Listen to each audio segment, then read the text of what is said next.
بسم اللہ الرحمن الرحیم. یہ رات کے سبق میں چند فوائد رہ گئے، ان کو نوٹ کر لو. ان الحکم الا للہ، اس پر میں نے یہ بات کر دی کہ الحکم یہ عام ہے، امر تشریعی اور امر کونی یا تکوینی کو شامل ہے، اور مطلب یہ ہے کہ تمام امور تکوینیہ اور تشریعیہ یہ خاص ہیں اللہ کے ساتھ. یہاں سے ایک عنوان چلتا ہے قانون سازی اور شریعت سازی کا. ایک عنوان جو مسئلہ مختار کل کا تھا وہ میں نے بیان کر دیا، لیکن یہاں پر احکام تشریعیہ میں شریعت سازی کا حق کس کو ہے یا قانون سازی کا حق کس کو ہے، تو قرآن کریم نے یہاں واضح کر دیا ان الحکم الا للہ. اس طرح کی جتنی آیات ہیں جس میں حاکمیت کو خاص کیا گیا ہے اللہ تعالی کے ساتھ، تو یہ اس بات کی دلیل ہے کہ شارع حقیقی صرف اللہ ہے. شریعت سازی کا قانون یہ صرف اللہ کے ہاتھ میں ہے، حتیٰ کہ قانون سازی یا شریعت سازی مخلوق کے کسی فرد کو حاصل نہیں. اور اسی پر سلطنت اسلامیہ اور جو بھی مسلمانوں کی حکومت ہے اس کے لیے ضابطہ سامنے آتا ہے کہ مسلمانوں کی حکومت کو اسمبلی میں قانون نہیں بنایا جا سکتا. قانون بنایا ہے، اور قانون بنانے کا حق یہ صرف اللہ کو ہے. ان الحکم الا للہ لا حاکم الا اللہ. جب حاکم اور حکم یہ اللہ تعالی کے ساتھ خاص ہے، تو پھر قانون سازی کا تصور مخلوق کے لیے یہ کفر ہے. خواہ وہ اسمبلی ہو کسی ملک کی، شورا ہو، پارلیمنٹ ہو، تو قانون سازی میں حصہ لینا بھی کفر اور اس کی تائید کرنا بھی کفر. کیوں کہ قانون سازی کا حق کس کو ہے؟ اللہ کو. کچھ سمجھ آئیے بات یا نہیں؟ قانون سازی کا حق کس کو ہے؟ اللہ کو. اور یہ بات ذہن میں رکھ لو، جس طرح غیر اللہ کی عبادت شرک ہے، اسی طرح غیر اللہ کی قانون سازی کو ماننا بھی شرک ہے. غیر اللہ کی عبادت شرک ہے، غیر کی قانون سازی کا عقیدہ رکھنا اور اس کو ماننا یہ بھی شرک ہے. اس پر قرآن کریم نے پوری تفصیل کے ساتھ بحث کی. یہ جو آیات کل میں نے زور کے وقت بھی آپ کو حکم کا اختصاص باللہ کا عنوان دیا، وہ ساری آیات جیسے نبی پاک علیہ السلام سے تحلیل و تحریم اور امور تکوینیہ کی نفی کرتی ہیں، اسی طرح ہر گورنمنٹ اور پارلیمنٹ، اسمبلی، اس سے بھی قانون سازی کی نفی کرتی ہے. تو جمہوریت میں کیا ہوتا ہے؟ قانون سازی ہوتی ہے نا، ممبر اکٹھے ہو کے کیا بناتے ہیں؟ قانون. اب جو ذرا خیال کرو تو سورۃ الانعام ذرا نکالو، آیت نمبر 121. ایک عبارت اس سے پہلے لکھ لو، لا یقع ان الحکم الا للہ پر لا یقع تحریک ولا تسکین ولا خیر ولا شر ولا شیء کائن ما کان الا بحکمہ لا یقع تحریک نہیں واقع ہوتی کوئی حرکت ولا تسکین اور نہ کوئی سکون ولا خیر اور نہ کوئی خیر ولا شر اور نہ کوئی شر ولا شیء اور نہ کوئی چیز کائن جو ہونے والی ہے ما کان کوئی بھی ہو الا بحکمہ کذالک الاحکام الشریعۃ. پہلے امور تکوینیہ کی بات تھی، اب کہتے ہیں کذالک اسی طرح احکام الشریعۃ لا تشریع لأحد لا تشریع لأحد لا تشریع لأحد کسی کو تشریع نہیں ولا تحلیل لأحد الا لہ وحدہ الا لہ وحدہ فالحلال ما احلہ اللہ والحرام ما حرمہ اللہ والدین ما شرعہ اللہ. لا تشریع شریعت سازی لأحد کسی کا حق نہیں، نہ تحلیل نہ تحریم ولا تحلیل لأحد الا لہ وحدہ یہ صرف اللہ کے لیے ہے. یہ تفسیر ہے العذب المنیر. العذب المنیر از علامہ شنقیطی. فالحلال ما احلہ اللہ والحرام ما حرمہ اللہ. حلال وہ ہے جس کو اللہ نے حلال کیا اور حرام وہ ہے جس کو اللہ نے حرام کیا. والدین ما شرعہ اللہ اور دین وہ ہے جس کو اللہ نے مشروع کیا. اب یہاں پر چند باتیں دیکھو.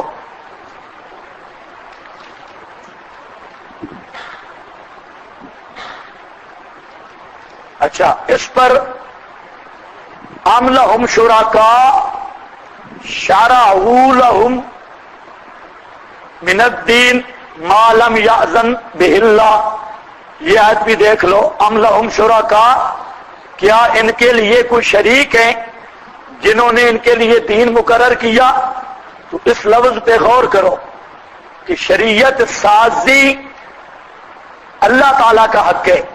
اللہ فرماتے ہیں ام لہم شرکاء ان کے کوئی خدا کے شریک ہیں جو ان کے لیے شریعت سازی کرتے ہیں. تو معلوم ہوتا ہے جس طرح غیر اللہ کی عبادت کفر ہے، اسی طرح غیر اللہ کے بارے میں قانون سازی اور شریعت سازی کا اختیار ماننا یہ بھی کفر ہے، جس کو قرآن نے ام لہم شرکاء سے تعبیر کیا. شرعوا لہم کس طرح آتا ہے؟ شرعوا لہم من الدین ما لم یأذن بہ اللہ. یہ اسی طرح سورۃ الانعام اور آیت نمبر ہے اس کی 121.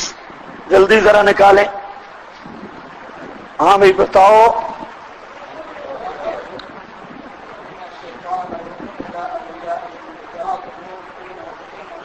اب ذرا دیکھو. ان اطعتموہم انکم. اب یہ آیت دیکھ لو. انکم لمشرکون. یہ آئے گا اپنے مقام پہ انشاءاللہ. وہاں پر میں ذکر کروں گا کہ یہاں پر کیا تھا. انہوں نے کہا کہ جو بکری وغیرہ مر جائے تو وہ کیوں نہیں کھاتے؟ ذبح کر کے کھاتے ہو، اور جو بغیر ذبح کے مر جائے اس کو کیوں نہیں کھاتے؟ کیا مطلب؟ وہ کہتے یہ بھی حلال ہے. بغیر ذبح کے مر جائے یہ بھی کیا ہے؟ حلال. انہوں نے یہ حلال کی حلال کہنا یہ تشریع ہے نا. تشریع تعلیل ہے. اللہ نے فرمایا کہ اگر ان کی تعلیل کی تم نے پیروی کی تو تم پکے مشرک ہو. وہ کیا کہتے کہ بکری جو میتا ہے یہ حلال ہے. اب حلال جو ہے یہ تحلیل ہے، اور تحلیل و تحریم کا حق کس کو ہے؟ اللہ کو. مشرکوں نے تحلیل و ما حرم اللہ قول کیا، اللہ نے فتویٰ دیا کہ ان اطعتموہم انا تم لمشرکون، اگر تم نے ان کی بات مانی تو تم کیا ہو جاؤ گے؟ صرف مشرک یا پکے مشرک؟ انا لام جملہ اسمیہ، پکے مشرک. اب دیکھو شرک صرف غیر اللہ کا سجدہ کرنے کا نام نہیں، یا شرک صرف غیر اللہ کی پکار کا نام نہیں، بلکہ وہ بھی شرک ہے غیر اللہ میں تحلیل اور تحریم کا حکم ماننا کہ یہ جس چیز کو حلال کہہ رہا ہے اس کو یہ کہے حلال، یہ حرام کہہ رہا ہے اس کو یہ کہے حرام. ایک اور دوسرا کتاب اللہ کے مد مقابل وہ قرآن نے کہا حرم علیکم المیتہ، تم پر حرام ہے مردار. انہوں نے قرآن کے مقابل یہ بات کی کہ مردار حلال ہے، حرام کیسے؟ تو انہوں نے آگے علت بھی بیان کی کہ جو مردار ہے یہ اللہ کی ماری ہوئی ہے، اور جو تم خود ذبح کرتے ہو تمہاری ماری ہوئی ہے. اللہ کی ماری حرام، تمہاری ماری حلال، یہ کیسے ہو سکتا ہے؟ تو اب دو باتیں سمجھ لو. ایک تو یہاں جو شرک کا فتویٰ آیا، شرک کا فتویٰ کیوں آیا؟ تحلیل پر، تشریع پر، کہ انہوں نے ایک حکم بتایا، حالانکہ ان الحکم الا للہ، اگر ان کا حکم مانیں گے، حکم سارے کس کے ساتھ خاص ہیں؟ اللہ کے ساتھ، تو ان کا حکم مانا ان کی تشریع کا، یہ بنے گا شرک. ایک دوسرا قرآن کے مد مقابل کسی کتاب کو لے آیا تب بھی کیا بنے گا؟ کیا بنے گا؟ ان اطعتموہم انکم لمشرکون، کیونکہ قرآن نے میتا کو حرام قرار دیا اور اس کے مد مقابل وہ کہتے ہیں میتا حلال ہے. تو ایک حکم قرآن کا ہے، قرآنی حکم کے مد مقابل کوئی حکم ہو، کوئی عقیدہ ہو، حالانکہ جہاں بات تو بکری کی چل رہی ہے، بکری کھاؤ تو مشرک، یہ عجیب مسئلہ ہے. بکری تو تم بھی کھاتے ہو، بکری کیا اگر تم نے بکری کھائی تو پکے مشرک ہو، یہ کیا مسئلہ ہے؟ ساری بات ہی بکریوں کی ہے. وہ تو یاد رکھو بکری کھانا شرک نہیں، اصل بات ہے تحلیل اور تحریم کا اختیار. ایک دوسرا کتاب اللہ کے مد مقابل کسی کی بات کو ماننا. اسی طرح اور نکالو سورہ مریم، نکالو سورت مریم، اور ہاں بھائی بلکہ سورہ یاسین نکال لو.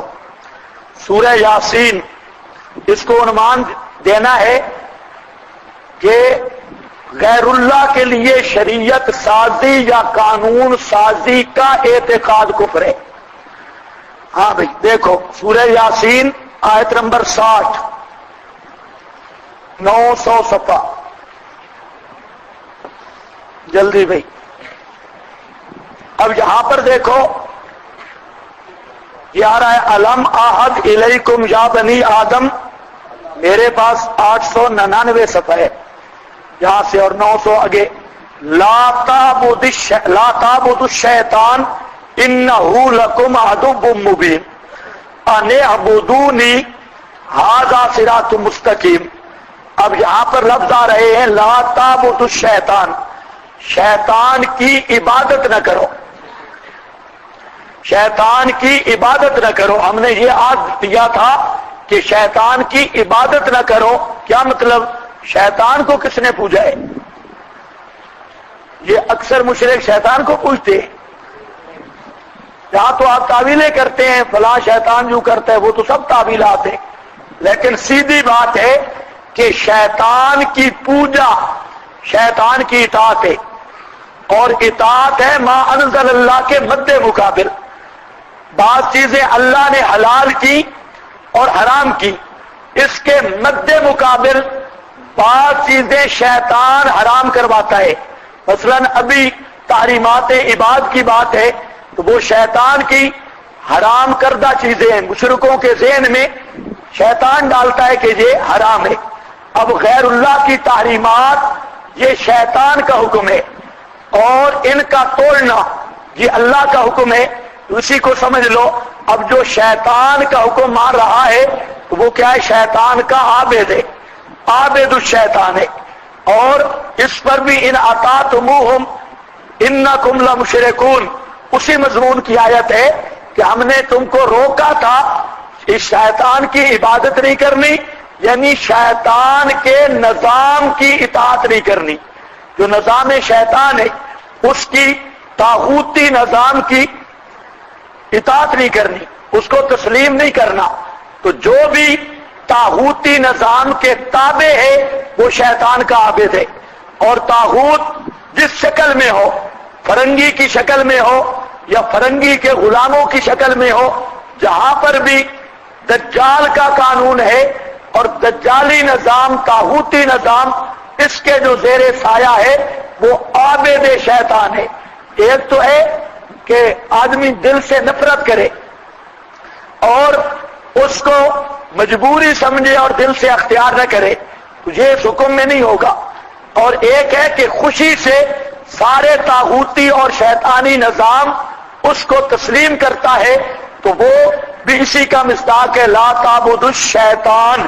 اسی طرح وہ سورہ مریم میں ہے، وہاں پر حضرت ابراہیم علیہ السلام کہتے ہیں یا ابت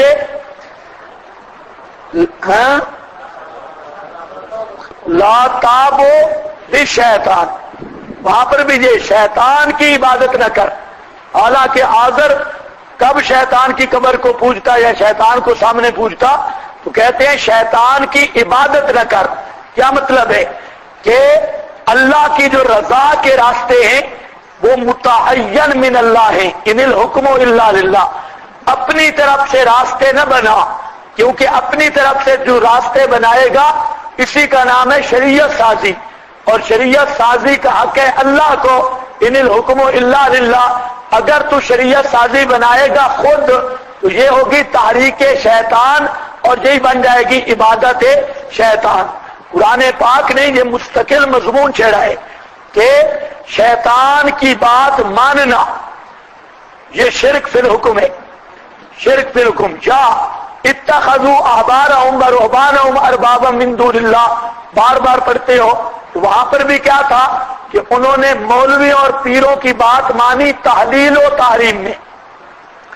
ایک بات کو مولوی نے حلال کہا اور کتاب اللہ نے حرام کہا، انہوں نے ان کی بات مانی، تو آپ نے فرمایا یہی ہے ان کو رب بنانا، تو اب وہاں رب کیوں بنایا گیا؟ یہ بھی شرک تھا، کس میں؟ شرک فی الحکم، شرک فی الحکم۔ جس طرح شرک فی الاسماء شرک ہے، شرک فی العبادت شرک ہے، شرک فی الذات شرک ہے، شرک فی الحکم بھی چپ ہے، شرک فی الحکم بھی شرک ہے۔ کس طرح شرک ہے؟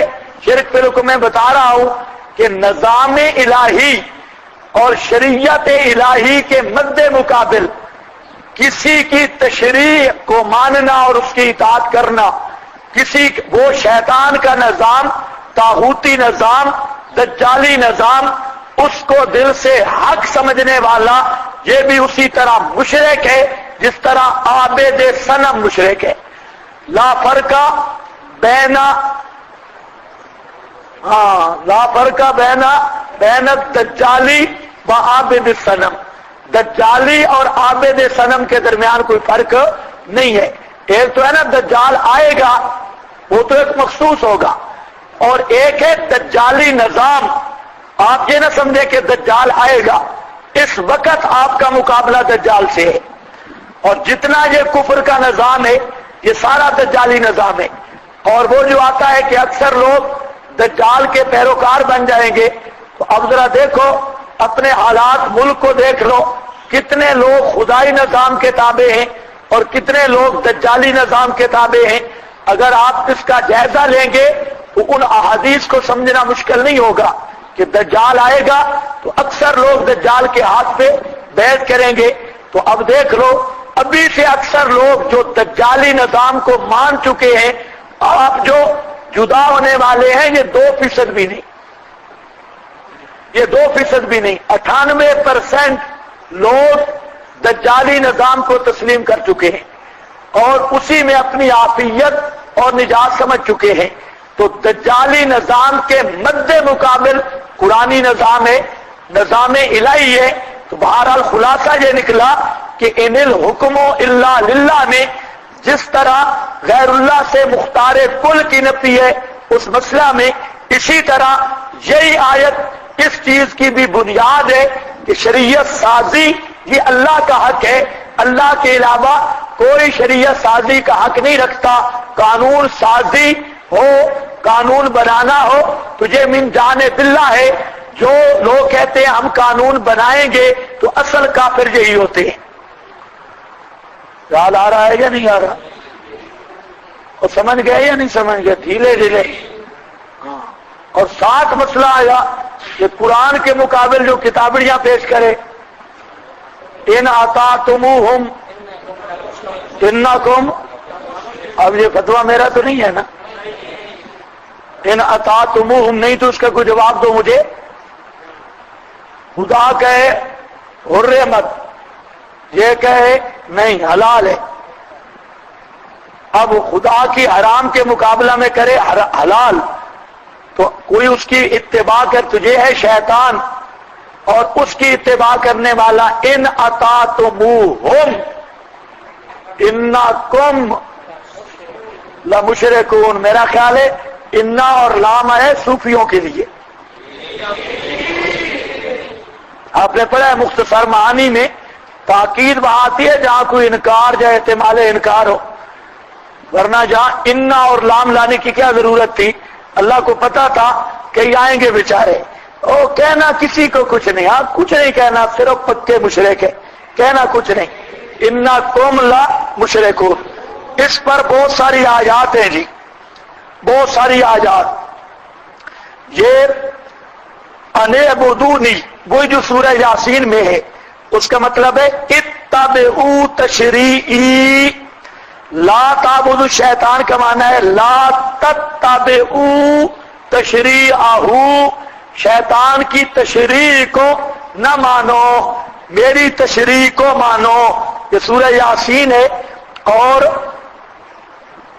آیت نمبر 60 61 62 اسی میں. بہرحال یہ صرف اشارہ کرنا تھا اور کسی مقام پر اس مضمون کو پھر لے آؤں گا. تو جہاں مسئلہ صاف ہے کہ شیطان کے نظام کی پیروی یہ بھی کفر ہے. سورہ مریم آیت 44، سورہ انعام آیت 137، سورہ توبہ آیت 31، سورہ نساء آیت 60 وہ اسی مضمون پر ہے. کون سا مضمون ذہن میں آ گیا نا؟